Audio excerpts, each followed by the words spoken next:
November 20th, 1943, 800 hours. Tarawa Atoll. Salt spray mingles with cordite smoke as Private First Class William Dean Hawkins presses his body against the seawall. Above him, Japanese machine gun fire tears through the air in vicious bursts, each round cracking past like a whip. Sand grinds in the mechanism of his Browning automatic rifle. As he checks the action one more time, 20 pounds of American steel and walnut, designed by John Browning himself to deliver devastating firepower at the squad level, 500 yards inland, Lieutenant Keiji Shibasaki watches from his fortified command post, confident in defenses that took 18 months to construct. Concrete bunkers 4 feet thick, interlocking fields of fire. 8,000 elite Japanese Marines who've memorized their field manual's assessment of American weapons. The enemy relies on wasteful automatic fire, lacking the discipline and warrior spirit of aimed rifle shots. 1 Japanese soldier is worth 10 Americans. Hawkins chambers around, the distinctive metallic snap carrying even above the battle's roar. In 3 minutes, he'll rise from behind this seawall and charge directly at machine gun positions the Japanese consider impregnable. His bar will speak a language that transcends any field manual. Chunk, chunk, chunk. Rewriting the rules of infantry combat. 1 20-round magazine at a time. The Japanese field manual that Lieutenant Shibasaki memorized represented more than military doctrine. It embodied an entire philosophy of warfare. The American soldier relies too heavily on material superiority and lacks the warrior spirit, stated the 1942 infantry manual, distributed to every officer in the Imperial Japanese Army. This wasn't mere propaganda. It reflected deeply held beliefs that would prove catastrophically wrong. For centuries, Japanese military tradition celebrated the supremacy of spirit over steel, the samurai's sword defeating enemies through discipline and will. Now in 1943, that philosophy manifested in tactical doctrine emphasizing bayonet charges and night infiltration over firepower. Japanese infantry trained relentlessly in hand-to-hand combat, believing that American soldiers, soft from material comfort, would crumble when faced with the fury of a banzai charge. The numbers seemed to support their confidence. The Japanese Type 96 light machine gun fired 550 rounds per minute. The American bar fired between 500 and 650. On paper, roughly equivalent, but paper statistics concealed a revolutionary difference. The Japanese issued 1 Type 96 per platoon, 40 men. The Americans equipped every 12-man squad with at least 1 bar, often 2 or 3 by 1943. Colonel Hiromichi Yahara, one of Japan's most brilliant staff officers, had dismissed American automatic weapons before the war. Too heavy, too complex for effective infantry use. The American soldier lacks the physical strength and mechanical discipline of the Japanese warrior. He failed to grasp that Americans had reimagined infantry combat itself. Where Japanese doctrine saw automatic weapons as specialized tools, Americans made them the foundation of squad tactics, firepower and maneuver replacing spiritual fervor. This fundamental misreading would cost thousands of Japanese lives. The first devastating reality check came at Guadalcanal, where Colonel Kiyonao Ichiki led 900 of Japan's finest soldiers in what should have been a textbook night assault. August 24, 1942, 09:30 hours. Ichiki's men crept toward Marine positions along Alligator Creek, confident that darkness and cold steel would overwhelm the Americans. They had no idea they were walking into the future of warfare. The Marines waited with bars positioned every 20 yards along their line. When Japanese soldiers erupted from the jungle screaming banzai, they met not the panicked rifle fire their training anticipated, but a synchronized wall of automatic weapons. The distinctive chunk-chunk-chunk of multiple bars created interlocking fields of fire that turned the creek into a killing ground. The Americans' rifles seemed to never stop firing, wrote Private Saburo Sakai in his diary recovered weeks later. We would charge and the fire would rise like a steel curtain. Men fell in windows. I saw Lieutenant Takeda cut down 10 meters from their line. He never even raised his sword. By dawn, over 800 Japanese lay dead. Ichiki, unable to comprehend such failure, burned his regimental colors and committed suicide. The Marines lost 44 men. 2 months later, the Japanese tried again at Henderson Field. This time they brought 3,000 men for a massive night assault. Marine Sergeant Mitchell Paige manned a bar on the airfield's perimeter when the attack began. As Japanese soldiers overran adjacent positions, Paige cradled his overheating bar in his arms, firing burst after burst into the advancing waves. When his ammunition ran low, he grabbed belts from dead gunners, keeping his weapon in action. They kept coming, Paige later recalled. But the bar never let me down. I could see their faces in the muzzle flashes, shock, disbelief. They expected rifles. They got a machine gun in every squad. The attack shattered against American firepower. Japanese survivors spoke of an impossible volume of automatic fire, of assault waves simply ceasing to exist. The warrior spirit had met industrial warfare, and spirit lost. The pattern established at Guadalcanal repeated across the Pacific with increasingly devastating results. Each battle forced Japanese commanders to confront a truth their doctrine couldn't accept. Spiritual superiority meant nothing against overwhelming firepower. The casualty ratios told the story in stark mathematical terms. Guadalcanal, 1 American killed for every 3 Japanese. Tarawa, 1-4. By Saipan in 1944, the ratio reached 1-10. Captured Japanese documents revealed growing awareness of the crisis. Major Yoshida's report from Tarawa, found in a shattered bunker, admitted, "The enemy's automatic rifles dominate every meter of ground. Our warriors cannot close to sword range. They fall like wheat before the scythe." Another officer's diary from New Georgia contained a desperate calculation. "Each American squad possesses the firepower of our entire platoon. How can Bushido overcome this?" The evolution of Japanese tactics revealed their growing desperation. After Guadalcanal's slaughter, frontal banzai charges became less common. By 1943, Japanese forces began emphasizing infiltration and defensive warfare, not from choice but from brutal necessity. Colonel Tominari on Bougainville issued new orders. Avoid direct assault against American automatic weapons. The bar gunner must be eliminated by sniper or mortar before any advance. American ammunition expenditure statistics traced this tactical transformation. In 1942, Marines averaged 1,000 rounds per Japanese casualty. By 1945, that number dropped to 400, not because American marksmanship improved, but because Japanese soldiers stopped offering themselves to the bars in mass charges. The most telling admission came from Lieutenant General Tadamichi Kuribayashi, preparing Iwo Jima's defenses in late 1944. Unlike previous commanders who clung to offensive doctrine, Kuribayashi studied American tactics with brutal honesty. His assessment to Imperial headquarters pulled no punches. The enemy's tactical system revolves around their automatic rifles. Each squad advances under the cover of these weapons. Our current tactics are suicide against such firepower. We must dig deep and sell our lives dearly, for we cannot match their material strength. Even this brilliant officer's defensive innovations couldn't overcome the fundamental disparity. When Marines landed on Iwo Jima, they brought 3 bars per squad, triple the 1942 allocation.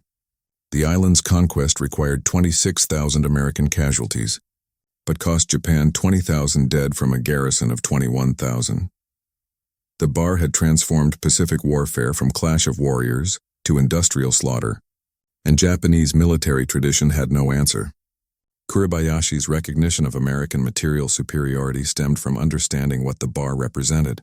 Not merely a weapon, but an entire philosophy of warfare made steel.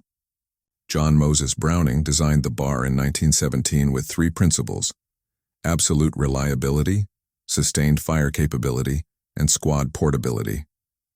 Every component served these goals. The weapon's fixed barrel and simple gas system meant it rarely jammed, even caked with coral sand. Its slow rate of fire, 450 rounds per minute in slow mode, allowed controlled bursts while conserving ammunition. The weight comparison revealed American tactical thinking. At 19.4 pounds, the bar weighed nearly the same as Japan's Type 96 at 20 pounds. But where Japanese doctrine assigned 1 Type 96 per 40-man platoon, Americans equipped every 12-man squad with at least 1 bar. By 1944, Marine Corps organization specified 3 bars per 13-man squad, 1 automatic rifle for every 4 men. Production numbers told the story of industrial warfare. American factories manufactured 188,380 bars during World War II. Japan produced approximately 53,000 Type 96 and Type 99 light machine guns combined. This 3-to-1 production advantage became a 10-to-1 firepower advantage through tactical employment. Every Marine rifle squad possessed more automatic firepower than a Japanese platoon. The bar enabled tactical innovations impossible with bolt-action rifles. Walking fire became standard Marine doctrine, bar gunners advancing while firing from the hip, keeping Japanese defenders suppressed while riflemen maneuvered. One bar gunner could maintain covering fire while his assistant reloaded magazines, creating near-continuous suppression. Japanese infantry, trained for precise aimed shots, found themselves unable to raise their heads long enough to return fire. Supporting this firepower required unprecedented logistics. American supply chains delivered 5 times more ammunition per soldier than Japanese forces. A Marine bar gunner carried 12 20-round magazines, 240 rounds, with assistants hauling additional ammunition. Resupply came by tracked vehicle, by airdrop, by any means necessary. The Japanese, dependent on what soldiers could carry, watched helplessly as Americans expended more ammunition in an hour than Japanese units received in a week. The bar represented American industrial democracy in action, mass production creating tactical superiority through sheer material abundance. Where Japanese military culture celebrated the individual warrior's skill, Americans built a system where average citizens, trained for weeks instead of years, could deliver devastating firepower. The Emperor's finest samurai met Detroit's assembly lines, and the assembly lines won. Behind the production statistics and tactical doctrines were young men whose lives intersected at the bar's muzzle. Private Tokuji Nakamura, 22 years old from Nagano Prefecture, wrote his final letter home from Peleliu in September 1944. His words, discovered in a cave months later, revealed the psychological toll of facing American firepower. Honored Mother, we cannot advance. The American automatic rifles speak constantly. Yesterday, my entire squad died trying to cross 30 meters of open ground. I watched Corporal Yamamoto fall, he who won every regimental bayonet competition. He never got close enough to use his blade. I am not afraid to die for the Emperor, but I am haunted by the futility. We are like moths charging into flame. On the other side of that flame stood men like Tony Stein, a toolmaker from Dayton, Ohio, who became a bar gunner with the 5th Marine Division.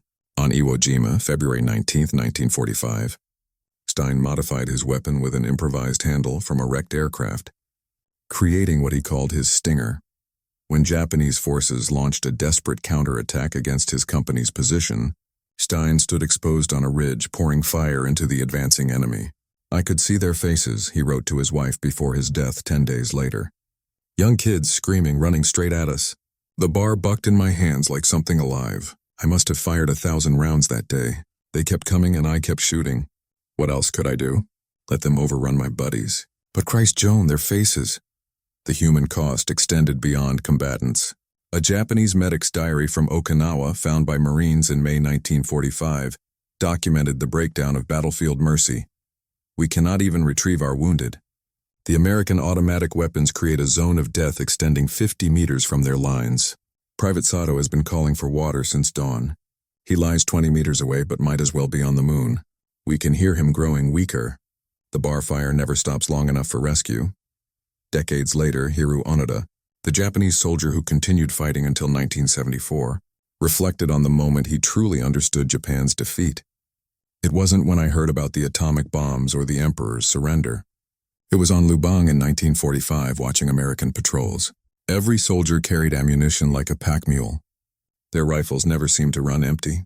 I realized then, we were fighting the entire industrial might of America with our spirits and swords. We were samurai facing a factory. The ripples reached grieving families across Japan. Censors tried suppressing mentions of American firepower, but final letters slipped through. Mrs. Nakamura received her son's last message in 1946. The Americans fight with machines, not men. She spent her remaining years wondering what chance her boy, who'd won village archery contests since childhood, ever had against such mechanical death. The bar had reduced warfare to industrial efficiency, leaving families on both sides to mourn young men fed into its relentless mechanism. The stories of individual suffering crystallized into strategic catastrophe at Saipan in July 1944. Here, the Japanese military's faith in spiritual superiority died in the face of massed automatic weapons. Lieutenant General Yoshitsugu Saito, commanding the island's defense, watched his forces crumble under American firepower for 3 weeks. On July 6th, he composed his final message to Tokyo. The enemy's material superiority is beyond our ability to overcome. Each American soldier fights with the firepower of 10 men. Our warriors' courage remains unbroken, but courage cannot defeat machines. That night, Saito ordered the largest banzai charge of the Pacific War, over 3,000 Japanese soldiers, including walking wounded and naval personnel, handed rifles for the first time. They would prove that Yamato Damashi, the Japanese spirit, could overcome American steel. At 0400 hours on July 7th, they struck the 27th Infantry Division's lines near Tanapag. Private First Class Harold Agerholm, a bar gunner with the 27th, described the assault. They came in waves, screaming, some carrying only bamboo spears. Our bars opened up in sequence, overlapping fields of fire just like we drilled. The first wave just disappeared, gone. The second wave climbed over their bodies. We kept firing. My barrel glowed red, then white. I burned through 12 magazines, reloading so fast my fingers bled. The 27th Division's bar teams, positioned in mutually supporting positions, created what survivors called the meat grinder. Automatic weapons fired on fixed lines, creating zones no human could cross alive. Japanese soldiers piled up in windows 3 and 4 deep. Some Americans found their bars jammed by flesh and bone fragments. By dawn, over 2,500 Japanese lay dead in an area smaller than 2 football fields. The 27th Division lost 451 men. The mathematics were irrefutable. 30,000 Japanese casualties against 3,426 American dead for the entire campaign. A 9-to-1 ratio that spelled doom for Japan's strategy. After Saipan, Imperial headquarters issued new defensive doctrine. No more banzai charges, no more offensive operations. Dig deep, fight from caves, make the Americans pay for every meter. The acknowledgement came too late. The bar had already proven that industrial firepower trumped warrior tradition. Saipan marked the end of Japan's offensive capability and illusions. From this point forward, Japanese forces could only delay, not defeat, the American advance. The turning point wasn't a brilliant maneuver or strategic breakthrough. It was the simple, brutal mathematics of automatic weapons versus human flesh. Saipan's slaughter sent shockwaves through the Japanese military establishment. Within weeks, new defensive manuals circulated among Pacific garrisons, each page an admission of the bar's dominance. Gone were exhortations to close with cold steel. Instead, detailed diagrams showed spider holes, one-man fighting positions designed to survive automatic weapons fire. Reverse slope defenses became mandatory, hiding defenders from direct bar engagement. Colonel Nishi on Iwo Jima spent months designing interlocking cave systems, specifically to neutralize American firepower advantages. The tactical revolution revealed deeper cracks in Japanese morale. For the first time in the Imperial Army's history, significant numbers of soldiers surrendered. In Saipan's aftermath, 921 Japanese became prisoners. Previously, entire divisions died without yielding a dozen men. Intelligence reports noted captured soldiers repeatedly citing American firepower as breaking their will. One sergeant told interrogators, "We were told 1 Japanese equaled 10 Americans, but 1 American with an automatic rifle equaled 20 Japanese. The mathematics of bushido were lies." Americans adapted their tactics to maximize the bar's psychological impact. Marine units developed bar-centric assault techniques, every movement keyed to the automatic rifles covering fire. They learned to exploit Japanese fear, firing demonstration bursts to paralyze defenders before attacks. Squad leaders carried extra bar ammunition instead of grenades, knowing sustained automatic fire broke enemy will faster than explosives. The truth spread despite desperate censorship. Japanese military police intercepted thousands of letters home mentioning American firepower. Private Kenji Ito's banned letter read, "Tell my brother not to volunteer." The Americans have turned war into a factory process. We are artisans fighting an assembly line. But families noticed what wasn't written. The absence of victory predictions, the fatalistic tone replacing earlier confidence. Training camps in Japan scrambled to adapt, shifting emphasis from bayonet drill to marksmanship. But muscle memory built over years couldn't change in months. More critically, Japan lacked ammunition for proper training. While American recruits fired thousands of practice rounds, Japanese soldiers received a few dozen cartridges. The industrial gap that created the bar advantage made closing it impossible. By late 1944, Intercepted Japanese communications revealed the full scope of demoralization. A naval officer's coded message from the Philippines stated simply, "Enemy automatic weapons make traditional tactics suicide. Recommend all offensive operations cease." Another from Okinawa read, "Soldiers refuse night attacks. They have seen too many die under bar fire." The cascading consequences reached beyond tactics to Japan's fundamental ability to wage war. Each island's fall meant fewer believers in spiritual superiority, more families questioning sacrifice's purpose. The bar hadn't just killed Japanese soldiers, it had murdered an entire military philosophy, leaving only desperate men buying time with their lives. The transformation from dismissing automatic weapons to embracing them came with stunning completeness. When the Japanese Self-Defense Force formed in 1954, its founding doctrine reversed every principle that had led to wartime catastrophe. The new infantry manual's first chapter stated, "Firepower is the foundation of modern combat. Individual warrior skill supports but cannot replace technological superiority." Every JSDF squad received automatic weapons as standard equipment, a direct acknowledgement of lessons written in blood. Major Yoshitaka Hori, General Kuribayashi's intelligence aide who survived Iwo Jima, testified to American occupation forces in 1946. "We entered the war believing spirit could overcome material disadvantage.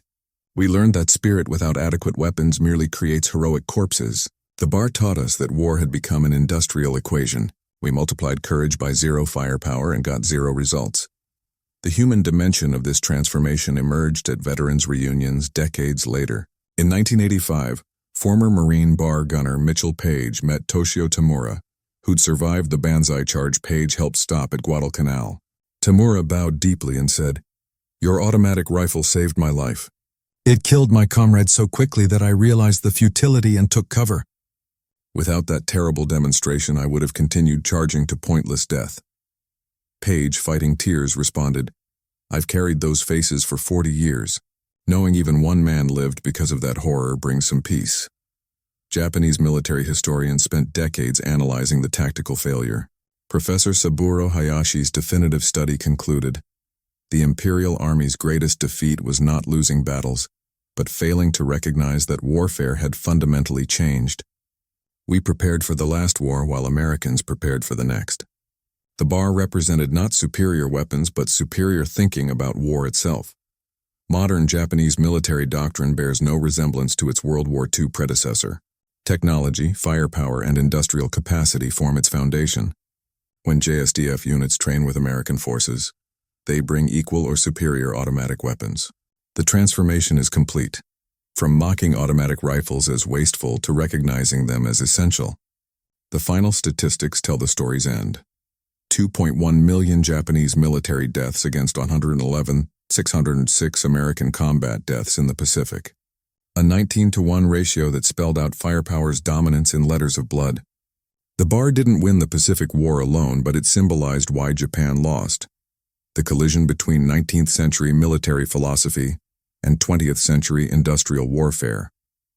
From that collision emerged a transformed Japan that would never again mistake spirit for strength. The transformation of Japanese military doctrine from spiritual to technological emphasis carries lessons that echo through modern conflicts. When military tradition becomes dogma, it blinds leaders to innovation's power.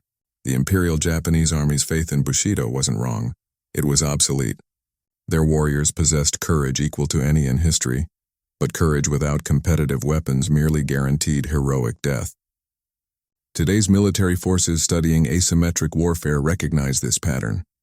The side that adapts technology fastest often prevails, regardless of fighting spirit. Industrial capacity, not individual heroism, determines modern warfare's outcome. The bar succeeded not through revolutionary design but through revolutionary production and distribution. America manufactured enough automatic rifles to arm every squad, while Japan struggled to produce enough for regiments. Current global powers understand this mathematics. Military strength flows from factories as much as training grounds. China's military modernization explicitly cites World War II's industrial lessons. The human cost of refusing adaptation remains warfare's cruelest teacher. Thousands of Japanese soldiers died charging into bar fire because their leaders couldn't abandon obsolete doctrine. Each banzai charge after Guadalcanal represented criminal negligence, sending men to certain death rather than admitting tactical bankruptcy. Modern military ethics demands leaders adapt to preserve their soldiers' lives, not sacrifice them to preserve tradition. The bar itself served American forces for nearly 80 years, from World War I through Vietnam and beyond. Its longevity testified to sound basic design, reliability over complexity, firepower over finesse. But its greater legacy lies in what it represented: warfare's transformation from individual combat to industrial system. The Pacific War's firepower disparity poses an eternal question. Does technology determine victory, or does victory belong to those who best adapt technology to human needs? The answer lies in balance. The bar succeeded because American doctrine evolved to maximize its potential. Technology without tactical innovation merely creates expensive failure, but tactical brilliance without adequate weapons creates only magnificent defeat. The Japanese learned this lesson in the hardest possible school, written in the blood of a generation who deserved better from their leaders.